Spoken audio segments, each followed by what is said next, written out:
င်္ဂလာပါ experience share မှာကြိုဆိုပါရစေခုဝင်များပေးခြင်းတဲ့အကြောင်းလေးကတော့ဒီ Excel မှာ10ခွက်ထဲကစာပေါ့နော်ပထမဆုံး character တွေဖယ်ထုတ်တဲ့နည်းမလိုချင်တဲ့ character တွေပေါ့နော်ဖယ်ထုတ်တဲ့နည်းပြီးတော့လို့ရှိရင် position like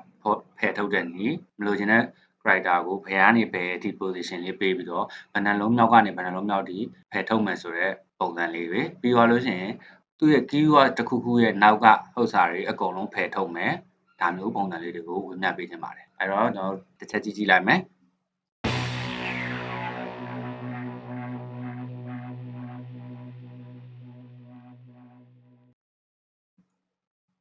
Okay အဲ့တော့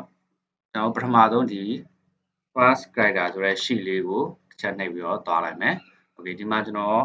ဒီ NRC တွေရိုက်ထည့်ထားတယ်ပေါ့နော် NRC တွေရိုက်ထည့်ထားတယ်အဲ့တော့ပထမဆုံးဒီဘက်ကအစစလုံးတွေကိုဖယ်ထုတ်ပစ်ချင်တယ်ပေါ့အဲ့ဆိုလို့ရှိရင်ကျွန်တော်တို့ကဒီ NRC နံပါတ်ကနေပြီးတော့ဒီ semicolon အထိဖယ်ထုတ်ချင်တယ်အဲ့ဆိုလို့ရှိရင်ကျွန်တော်ဘယ်လိုလုပ်မလဲဆိုတာလေးတစ်ချက်ပြောပြမယ်အဲ့တော့ equal ကျွန်တော် replace function လေးနဲ့သုံးမယ်ပေါ့ replace ဆိုတာလေးနှိပ်လိုက်မယ်အဲ့တော့ရပြီဆိုရင်ကျွန်တော်ဒီအောက်မှာ o tag ဆိုတာလေးရှိတယ် o tag ဆိုတာကအရင်ရိုက်ပြစာပေါ့ကျွန်တော်ဘယ်ဥစ္စာကိုဖယ်ချင်တာလဲပေါ့နော်အဲ့တော့ဒီအထဲကနေပြီးတော့ဖယ်ထုတ်ချင်တာပါဆိုပြီးတော့ကျွန်တော်ရွေးလိုက်မယ်ပြီးရင် comma ဒီ start name ဆိုတာဘယ်နှလုံးကနေပြီးတော့စမှာလဲဆိုတော့ဒီအစစလုံးကနေစမယ်ဆိုတော့1ဆိုတာလေးကိုရွေးလိုက်မယ်ပြီးရင် comma အဲ့တော့ဒီနံပါတ်နှလုံးမြောက်ကနေစရင်2လို့ရိုက်ပေါ့သုံးလုံးမြောက်ကနေစရင်3လို့ရိုက်ပေါ့နော်အဲ့တော့ကိုအဆင်ပြေလို့ရိုက်လို့ရတယ်ပြီးတော့လို့ရှိရင် character အရေအတွက်ဘယ်နှလုံးထိဖယ်ထုတ်မှာလဲเนาะအဲ့တော့ကျွန်တော်တို့ဒီမှာကြည့်လိုက်လို့ရှိရင်စစ်လိုက်မယ် NR ဆိုတော့3လုံး space နဲ့ဆို4လုံး5 6 9 8 9 10 11 semicolon ထိဆိုလို့ရှိရင်17လုံးဖယ်ထုတ်မယ်အဲ့တော့17လို့ရိုက်လိုက်မယ်ပြီးရင် comma အဲ့တော့ဘာနဲ့စားသွင်းမှာလဲဆိုပြီးတော့ new text ဆိုပြီးတော့မေးတယ်ကျွန်တော်ဖယ်ထုတ်မှာဖြစ်တဲ့အတွက်ဒီနေရာကိုကျွန်တော်ဘာမှမထည့်ချင်ဘူးအဲ့တော့ double quotes လေးပဲရိုက်ပြလိုက်မယ်ပြီးရင် quit back okay နော်အဲ့တော့ o test ကကိုဖယ်ထုတ်ခြင်းနဲ့စာသားကြီးကိုမှတ်တယ်ဘယ်နှလုံးမြောက်ကစမှာလဲဆိုလို့ရှိရင်တစ်လုံးမြောက်ကစမယ်အစရင်စမယ်ဘယ်နှလုံးထိဖယ်ထုတ်မှာလဲဆိုရင်17လုံးထိဖယ်ထုတ်မယ်ပြီးသွားရင်ဘာနဲ့အစားသွင်းမှာလဲဆိုရင် double quotes နဲ့အစားပြန်သွင်းလိုက်မယ်ကျွန်တော်ဘာမှအစားမသွင်းချင်ဘူးဖယ်ထုတ်ချင်တာဆိုတော့တကယ်လို့အဲ့နေရာမှာအစားသွင်းခြင်းနဲ့စလုံးရှိရင်ဒီ double quotes ထဲမှာရေးပြီးတော့သွင်းလိုက်ပါနော်ရပြီဆိုရင် enter ခေါက်ချလိုက်အဲ့ဆိုလို့ရှိရင်ဒီ double quotes ဟိုဟာ semicolon အထိမပါတော့ဘူး freehand နဲ့ဆွဲချလိုက်မယ်ဆိုလို့ရှိရင်ရပြီနော်အဲ့တော့12မြင်းအောင်13မြင်းအောင်14မြင်းအောင်ဒီလိုနီးနဲ့ပဲဒီမှတ်ပုံတင်နံပါတ်တွေထွက်လာလိမ့်မယ်နော်โอเคအဲ့ဆိုလို့ရှိရင်ဒီဘက်ကနံပါတ်ကြီးပဲကျွန်တော်နောက်တစ်ခုလေးထပ်တွက်ကြည့်မယ် equal ip replace ပဲသုံးမယ် o test ကဒီကောင်ပဲပြီးတော့လို့ရှိရင် comma start name ကတစ်ကနေပဲစမှာပဲပြီးတော့လို့ရှိရင် comma name character ဆိုတဲ့နေရာမှာကျွန်တော်တို့ကဘယ်အထိသွားမှာလဲဆိုရင်ဒီ n အထိသွားမှာဖြစ်တဲ့အတွက်ကျွန်တော်တို့ဒီနေရာမှာထပ်ပြီးတော့ရေတွက်ပေးရမယ်ခုနကလို17လုံးမဟုတ်တော့ဘူးเนาะဒီကနေ17လုံးဆိုရင်12 13 14 15 16 19 18 19 20 21 22 23လုံးထိဖယ်မယ်အဲ့တော့23လုံးထည့်လိုက်မယ်ပြီးရင် comma ဘာနဲ့အစားသွင်းမှာလဲဆိုရင်ဘာနဲ့မှအစားမသွင်းဘူး double quote ထဲပဲရိုက်လိုက်မယ်အစားသွင်းရရှင် double quote ထဲမှာရိုက်ထည့်ပြီးတော့လို့ရှိရင် enter ခေါက်ချလိုက်အဲ့ဆိုလို့ရှိရင်ဒီရှေ့ဟာတွေမပါတော့ဘူးနံပါတ်ပဲသူဆွဲထုတ်ပေးလိမ့်မယ် okayအဲ့ဆိုတော့ဒီသူ့ရဲ့ထိတ်ဆုံးစလုံးတွေဘယ်လောက်ပဲရှိရှိပေါ့နော်ကိုကအလုံးရေတွက်နဲ့သတ်မှတ်ပြီးတော့တခါလေးဖယ်ထုတ်လိုက်လို့ရတယ်ဒီလိုတူညီတဲ့ဥစ္စာတွေပုံမှာပေါ့နော်ကိုဘယ်ဘက်ကတူညီတဲ့စလုံးရေတွက်တူညီတဲ့အခါမှာဒီလိုမျိုးသုံးပြီးတော့ freehand နဲ့ဆွဲပြီးတော့ဆွဲချလိုက်လို့ရတယ်ဒါက first character အနေနဲ့ပြတာပေါ့နော်အဲ့တော့ဟုတ်ပြီနောက်က position အလိုက်လေးထပ်သွားခြင်းသေးတယ်အဲ့တော့နောက်ရှိလေးတစ်ခုကျွန်တော်ဆက်သွားမယ်အဲ့တော့ position character ဆိုတဲ့ရှိလေးကိုသွားလိုက်မယ်ခုနကလိုပဲမှတ်ပုံတင်နံပါတ်လေးရှိတယ်ပေါ့နော်အဲ့တော့ဒီဘက်မှာဆွဲထုတ်မယ် position အလိုက်ဆွဲထုတ်မယ်အဲ့တော့ဘယ်လိုဆွဲထုတ်ချင်တာလဲဆိုရင်ကျွန်တော်က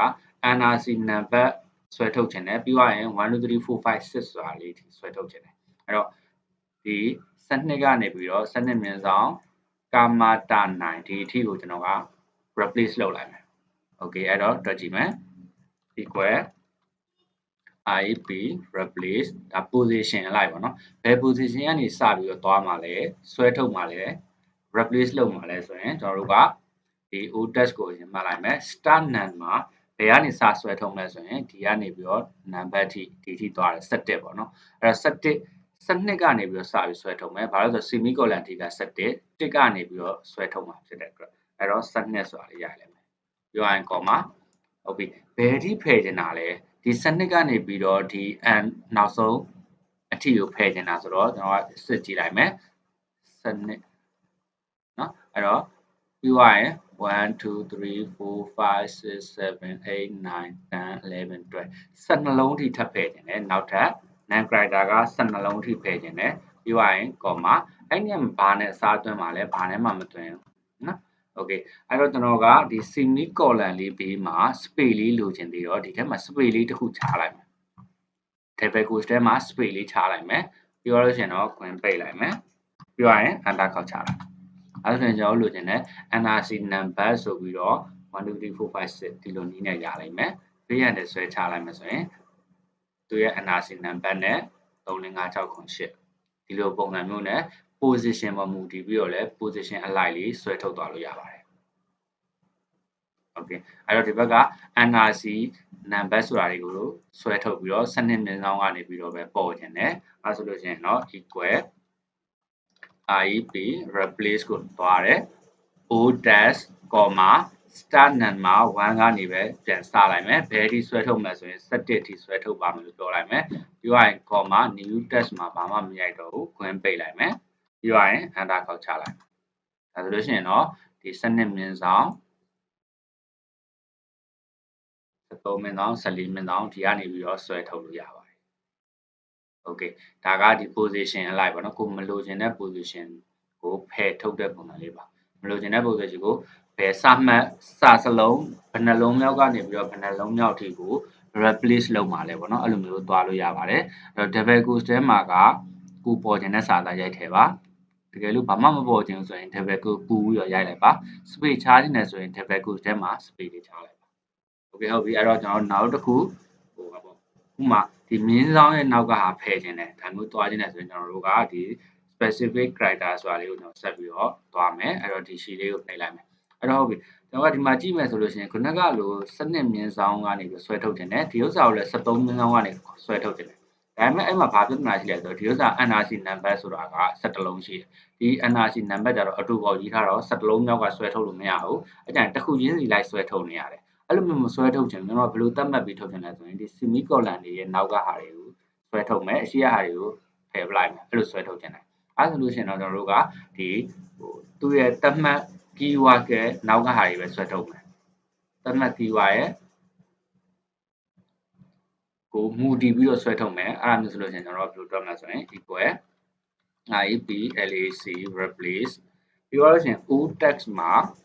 ဘာကိုရွေးမလဲဆိုရင်ဒီ O text ကိုပဲရွေးမယ်เนาะပြီးသွားရင် start number ကကျွန်တော်ဒီဘယ်ဘက်ကဒီတစ်လုံးမြောက်ကနေစပြီးတော့ဖယ်ထုတ်ချင်တာဖြစ်တဲ့အတွက်1ကိုပဲရွေးမယ် okay အဓိကကဒီ non character ဆိုတဲ့နေရာမှာပါ non character ဆိုတဲ့နေရာမှာကျတော့ဘယ်ဥစ္စာကိုမူတည်ပြီးတော့ဆွဲထုတ်မှာလဲဆိုတာကိုကျွန်တော်ကသတ်မှတ်ပေးရမယ်အဲကြလို့ရှိရင် semicolon ကိုမူတည်ပြီးတော့ဆွဲထုတ်မှာဖြစ်တယ်အဲဆိုလို့ရှိရင်အဲ့နေရာမှာ function လေးတစ်ခုသုံးပါတယ် find ဆိုတဲ့ function လေးပါ find ဆိုတာကိုရွေးလိုက်မယ်ပြီးတော့ find text ဆိုတာလေးရှိတယ်โอเคနော်ဒီ find ကြီးတစ်ခုလုံးက non character ဆိုတဲ့နေရာကိုဝင်လာတာပါဥပမာပထမရှိတွေတုန်းကကျွန်တော်တို့သုံးတယ်12လုံးလား13လုံးလားဖယ်ထုတ်မှာက15လုံးလား3လုံးလား4လုံးလားအဲ့လိုသတ်မှတ်တဲ့နေရာမှာဒီ find character ဝင်လာတာပါ sorry find function ဝင်လာတာပါအဲ့တော့ find text ဘာကိုရှာမှာလဲကျွန်တော် double quotes ထဲမှာဒီ semicolon လေးကိုရှာပါမယ်ဘယ်ထဲမှာရှာမှာလဲ within text ဒီထဲမှာရှာမယ် default ထဲမှာရှာမယ်ဆိုပြီးကျွန်တော်ပြောလိုက်မယ်အဲ့တော့ start none ကတော့ကျွန်တော်တို့ကထည့်မရှိတော့ဘူးဒီမှာခွင်ပိတ်လိုက်မယ် okay အဲ့ဒါလို့ရှိရင်ကျွန်တော်တို့ကဒီ file ကနေပြီးတော့ဒီ default ခွင်ပိတ်အထိက non character ထဲမှာဝင်ပါတယ်အဲ့ဒါဒီမှာရှာလိုက်မယ်ဆိုဒီ semicolon ကလုံးမြောက်မှာပါတယ်ဆိုတာကိုသူကပြပါလိမ့်မယ်เนาะအဲ့တော့ဟိုဒီမှာလိုက်ရှာလို့ရှိရင်ကျွန်တော်တို့နေရာမတူတဲ့အတွက်ဟို9နေရာမှာပါတယ်17နေရာမှာပါမယ်12နေရာမှာပါအမျိုးမျိုးဖြစ်နိုင်တယ်ဒီလို file နဲ့ရှာလိုက်တော့သူကလိုက်ပြောင်းနေလိမ့်မယ်เนาะအဲ့တော့ပြီးသွားလို့ရှိရင် comma ဘာနဲ့အစားထိုးမှာလဲကျွန်တော်ဘာနဲ့မှအစားမထိုးပါဘူး double quotes ပဲရိုက်ထည့်လိုက်မယ်အဲဆိုလို့ရှိရင်ဒီ default က O text ပါဒါက start number ပါဒီ file ကနေပြီးတော့ဒီ default green page အထိက non character ပါ ပြီးသွားရင်စာသွင်းမဲ့ဟုတ်စာပါ။ဒါပြီဆိုရင် enter ခောက်ချလိုက်မယ်။အဲဆိုလို့ရှိရင်ကျွန်တော်တို့ဒီအနောက်ကပဲဆက်ပါတော့မယ်။ Okay free hand နဲ့ဆွဲချလိုက်မယ်။အဲဆိုရင်73မြင်းဆောင်နဲ့14မြင်းဆောင်တွေကနေပြီးတော့ဆွဲထုတ်သွားပါလိမ့်မယ်။အဲ့တော့ဒီရှေ့က NRC number ဆိုတာလည်း NRC number နဲ့မတူ national ID ဆိုတာလည်းအမှန်တကယ်ပထမရှိတယ်လို့တွက်လို့မရတော့တဲ့အတွက်တော့က semi column မှာမူတည်ပြီးတော့ဆွဲထုတ်သွားပါတယ်အဲ့ဒါကိုကျွန်တော်က specific character depend on ဆိုပြီးတော့ပေးလိုက်တာကိုသတ်မှတ်ချင်တဲ့ keyword ရဲ့နောက်ကဟာကိုဆွဲထုတ်မယ်ဒီလိုပုံစံမျိုးပါနော်အဲ့တော့ဒီမှာ number တွေပဲဆွဲထုတ်ချင်တယ်ဆိုရင်ကျွန်တော်ဒီ green page လေးကိုမှမူတည်ပြီးတော့ဆွဲထုတ်ကြည့်အောင် and ရဲ့ green page လေးပေါ့နော်အဲ့တော့ equal နောက်ကလိုပဲ replace ဒီပြီးသွားရင် o test ပေါ်မှာပြီးသွားရင် start name ကတစ်လုံးကနေပြီးတော့စပြီးဆွဲထုတ်မှာပဲပြီးတော့ရှင် non character နေရာမှာကျွန်တော်တို့ find ဆိုတာလေးကိုရွေးမယ် find test ဘယ်ထဲမှာဘယ်ဟာကိုရှာမှာလဲကျွန်တော်ဒီ n ရဲ့နောက်က green page ကိုရှာမယ် double go green page double goes ပြီးသွားရင် comma within test ဒီထဲမှာရှာပါမယ်ရပြီဆိုရင် green page လိုက်မယ်နော်အဲဒါလို့ရှိရင် new test ရိုက်ဖို့နေရာလေးရောက်ပြီ comma double goes ထဲမှာဘာမှမထည့်တော့ဘူးဘာမှမလိုတဲ့အတွက်ပြီးသွားရင် green page ရပြီဆိုရင် enter ခေါက်ချလိုက်ပါမယ်အဲဒါဆိုရင်ကျွန်တော်ကဒီ green page ရဲ့နောက်ကဟာတွေကိုပဲဆွဲထုတ်ပြီးသွားမယ် free hand နဲ့ဆွဲချလိုက်မယ် okay ဒါဆိုလို့ရှိရင်တော့ဒီသတ်မှတ် keywords ကပုံမူတည်ပြီးတော့ဆွဲထုတ်တဲ့ပုံစံလေးလည်းရမယ်ထင်ပါတယ်နော် okay ဒါကတော့ဒီ Excel မှာဒီ first character တွေ position မှာမူတည်တဲ့ character တွေဒါမှမဟုတ် keyword ပေါ်မူတည်ပြီးတော့ဆွဲ